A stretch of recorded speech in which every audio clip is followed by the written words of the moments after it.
Carol Eberhardt told herself she hadn't laughed, not really. More of a smile, she'd say later, the kind a person makes when the neighbors are talking, and it's easier to go along than to ask what's funny.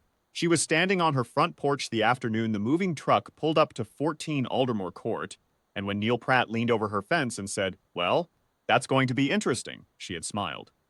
She remembered it now, 2 months later, sitting in the back row of the Harwick Glen HOA meeting, watching the man in the gray suit open a manila folder and set it on the table like he had all the time in the world. The Caldwells had arrived on a Saturday in late March, a moving truck, a sedan, two teenagers carrying boxes. Raymond Caldwell was tall and unhurried, the kind of man who held doors and thanked people by name. His wife Diane wore her hair natural and her posture like a fact. They introduced themselves to Carol that first afternoon, and Carol had been pleasant briefly and then gone inside. She told herself she was busy. Neil Pratt was not busy. Neil Pratt was HOA board president, a title he treated as a civic calling. Within 2 weeks of the Caldwells' arrival, the first notice appeared in their mailbox. A complaint about their recycling bins, visible from the street on a Tuesday. The Caldwells moved the bins. A second notice followed about the height of their fence posts. A quarter-inch over the stated maximum. Pratt measured it himself. The Caldwells trimmed the posts. A third notice cited excessive weekend noise on a Saturday afternoon when Raymond had been mowing his lawn, the same as every other house on the street at the same hour. Carol had heard the mower. She had heard nothing excessive. She filed that observation away somewhere she didn't look at directly. Raymond Caldwell came to the next HOA meeting. He sat in the third row, notepad open, and when Pratt read through the complaint log, Raymond raised his hand and asked politely for the specific bylaw number each notice cited.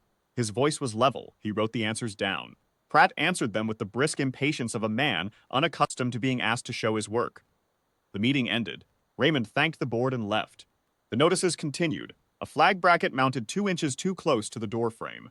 A guest vehicle parked, legally as far as anyone could read the bylaws, that Pratt claimed blocked sightlines. Each notice was filed, documented, responded to in writing by the Caldwells within 48 hours. Diane Caldwell, who ran the largest middle school in the county and had, in 15 years, never once lost her composure at a school board meeting, sat beside her husband at every HOA session. She brought a copy of the bylaws, tabbed. She spoke once to correct an error in the meeting minutes. She was correct. Carol began to watch more carefully.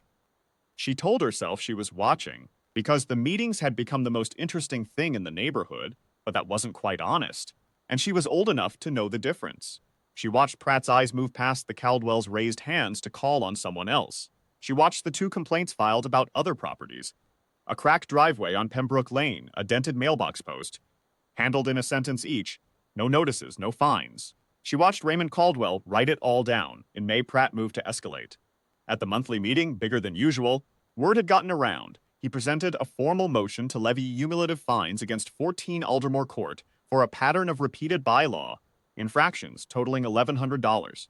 He read the list. It took 4 minutes. When he finished, he looked at Raymond Caldwell with the expression of a man who considered the matter settled. Raymond said, "May I respond?" Pratt said he could have 2 minutes. Raymond opened the manila folder. The first document he laid on the table was the HOA's own founding charter, dated 1987.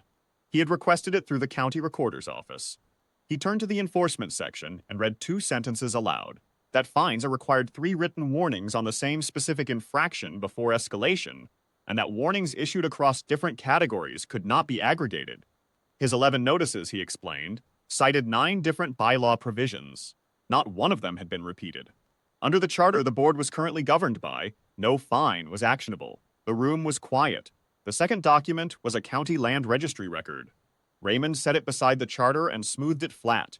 It was the original site development plan for Harwick Glen, filed in 1985.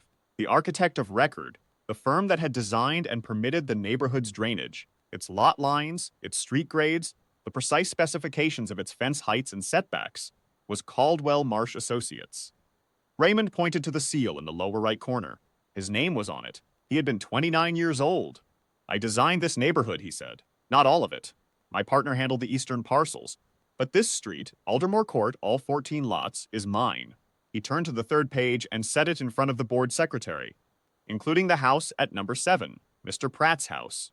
"I drew those plans myself." Nobody laughed. One of the board members, a woman named Patricia Osey, who had joined the board in January and had said, very little since, leaned forward and picked up the charter. She read the enforcement section. She set it back down and looked at Pratt. She said, "Neil, these fines aren't valid." Pratt said the charter might need to be reviewed for updates. Patricia Osei said the charter was the governing document, and they all knew it.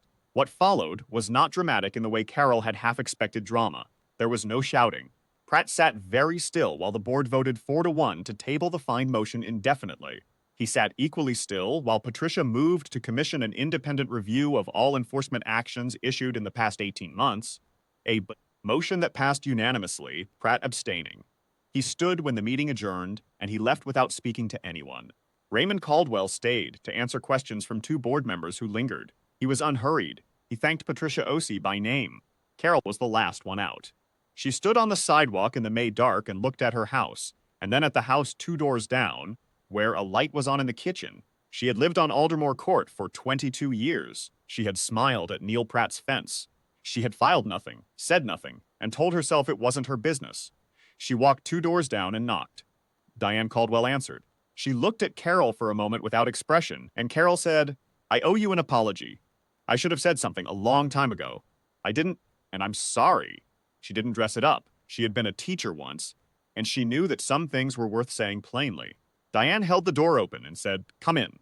The County Housing Authority received Patricia Osei's formal complaint regarding selective bylaw enforcement the following week. The review of 18 months of HOA records confirmed that every enforcement notice issued during Pratt's tenure on the Caldwell property exceeded, on average, 6 times the response rate applied to comparable infractions on neighboring lots. Pratt resigned from the board before the review was published.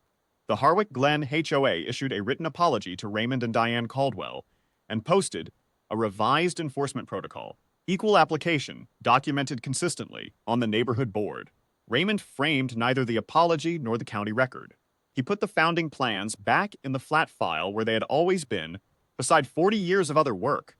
He had built things in this city that people walked past every day without knowing his name. He had always known that. He knew it still. The difference now was that his neighbors did too.